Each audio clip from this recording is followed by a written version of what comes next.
The number one issue right now is the economy. Leading economics say that we're in a recession. It's unavoidable. President Bush says it's just an economic slowdown. What is your opinion on that? Oh, we're definitely in a recession. Our dependence on fossil fuels is complete. We had a clear warning back during the Carter administration that we needed to head toward energy independence, and that warning was not heeded. The first thing that the Reagan administration did upon taking office was to take the solar panels off of the roof of the White House, clearly sending a signal that we are not going to develop clean energy technologies in this country, but rather will continue our relationship with fossil fuels. After every single price spike in oil across the last 50 years, each one has been followed by some type of economic downturn, quite often a recession. In this case, this isn't just a spike, quite likely, but oil is going to continue. We've passed peak oil. The amount of oil we have left is less than the amount that we've taken out of the ground. And demand will continue to climb and supply will continue to dwindle. Prices will continue to go up. The only silver lining here is that we've now clearly can see the need to do the right thing. And in my mind, the right thing is to invest in clean power. And we have the technology right now. We don't need to wait for wind power that works, for tidal power that works, for hydropower in rivers where it's appropriate to do so, wind stream turbines that work, geothermal heat pumps, etc. And we also, if we just take a step back and look at this issue, we need jobs in Maine and elsewhere.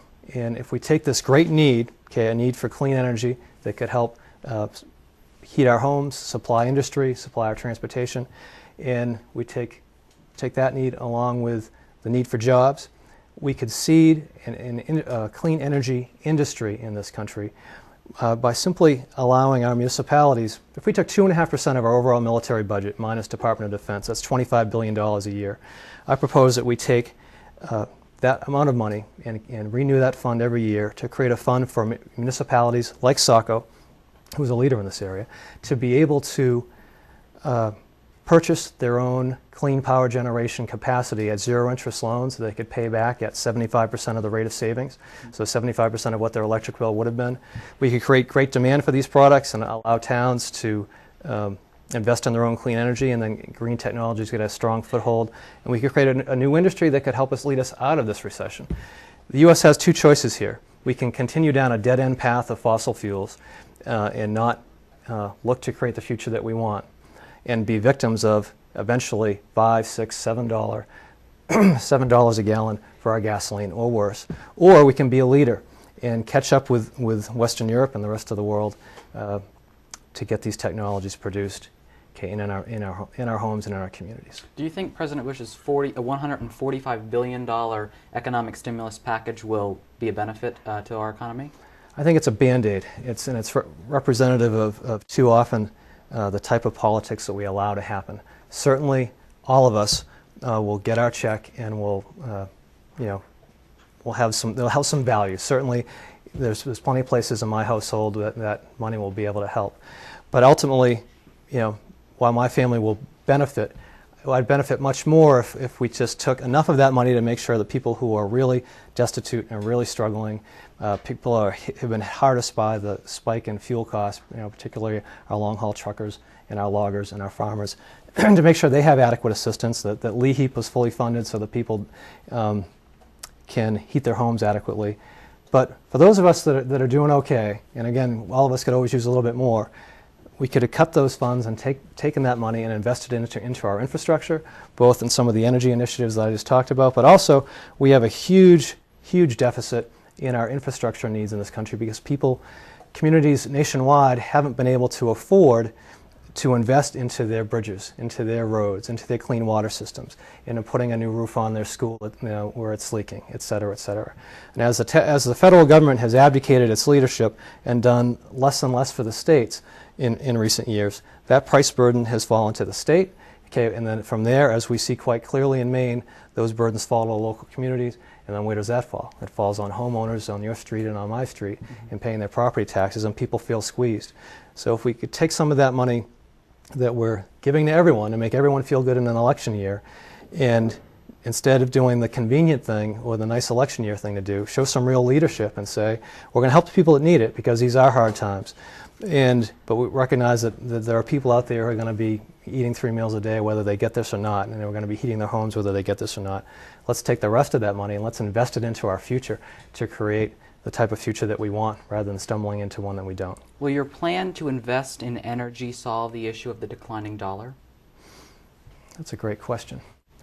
I think anything we can do to make the United States a better investment will boost the value of the dollar. And so right now when investors look at us as a country, and that's really that when we look at the value of the dollar, it's connected to that, they can see that we have this huge generational liability when it comes to what we haven't invested in. We've had many people benefiting from these huge Bush tax cuts, and yet we never lowered spending. In fact, we increased borrowing. So ultimately, those tax cuts are sitting on your shoulders and somewhat on mine maybe towards the end of my career. And so I think investing in our energy, clean energy, and energy future, that was really investing in our infrastructure. We would be telling, if we did that, if we really mobilized for that in a way that showed the world that we were serious, in a way that would perhaps cut our carbon emissions by 10% in 3 years, which I think is critical. That would show the world that we're serious about our future and are serious about maintaining an economic base that will allow us to compete in the world. Okay. So yes, I think it would. Do you feel that global warming is a fact or a fabricated myth? Oh my, it is an absolute rock solid, ice solid fact. Just 2 days ago, a 62 square mile chunk of ice broke off Antarctica. When we look at why there's some doubt in this issue, there's not scientific doubt. Every single peer review study that's ever been done in linking global warming and the rise in the Earth's temperature to human actions, every single one of those has proven to be true. There are some scientists who are outliers on the issue who claim that it's just part of a natural fluctuation. Certainly we're in a natural uptrend, but on top of that, we have the last few hundred years of burning lots of fossil fuels and putting carbon in the atmosphere.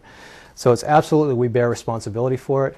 It is while it's a quiet issue in some ways, unless you're in Antarctica a couple of days ago and saw this ice break loose, it's a slow killer, and therefore it's not getting a lot of attention in the day-to-day news cycle.